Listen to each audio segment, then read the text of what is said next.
एक गांव में जहां खुशियों की छाया हर कोने में बिखरी हुई थी, वहां एक निर्मल दिल वाला किसान चिंतित रहता था। उसका नाम रामलाल था। वह एक गरीब किसान था, लेकिन उसके दिल में बहुत बड़े सपने थे। उसका खेती में विश्वास था और उसने हमेशा मेहनत करके अपने सपनों को साकार किया। रामलाल का खेत गांव के पास ही था। उसने हमेशा अच्छे बीज और खाद का उपयोग किया और अपने खेत की देखभाल की। वह हमेशा समय पर खेत में जाता और अपने परिवार के साथ मिलकर काम करता। रामलाल के परिवार में पत्नी, एक बेटा और एक बेटी थी। उनका बेटा अजय और बेटी सोनिया थी। रामलाल की पत्नी सीता भी उनके साथ हमेशा खेत में काम करती और उनका साथ देती। रामलाल का सपना था कि उसका परिवार सुख समृद्धि में रहे। उसने हमेशा यह सोचा कि वह अपने बच्चों को अच्छी शिक्षा दे सके और उनका भविष्य बेहतर बना सके।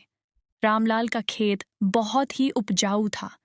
उसने हमेशा नए तकनीकों और उन्नत खेती के तरीकों का अध्ययन किया और अपने खेत को बेहतर बनाने के लिए उनमें लागू किया।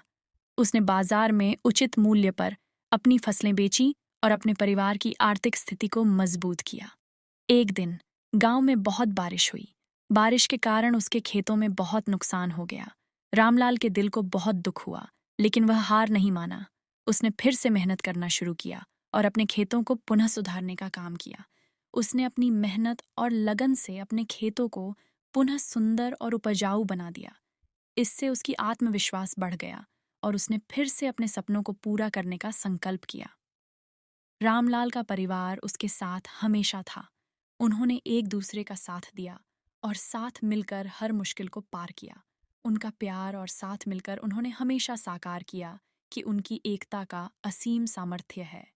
धीरे धीरे रामलाल और उसका परिवार समृद्धि की नई नई सीढ़ियां चढ़ने लगी और अपने गरीबीपन को दूर करने लगी।